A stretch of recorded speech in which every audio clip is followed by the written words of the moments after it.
ফুল কম করে 2026 के उपलक्ष्य में आज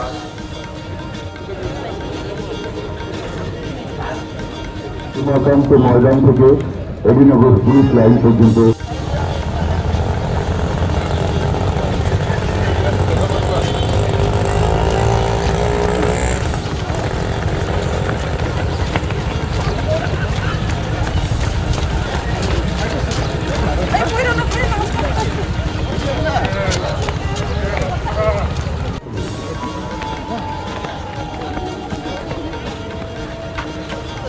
ভাই তোমরা দুজন কমসে কম একটা তো একটা আমাদের ভবিষ্যৎ প্রজন্মকে রক্ষা করতে হবে, সুস্থ সমাজ গঠন করতে হবে, উন্নয়ন এবং সমৃদ্ধির প্রতি মনোযোগী হতে হবে এবং যে কোনো পরিবেশে দাঁড়িয়ে আমরা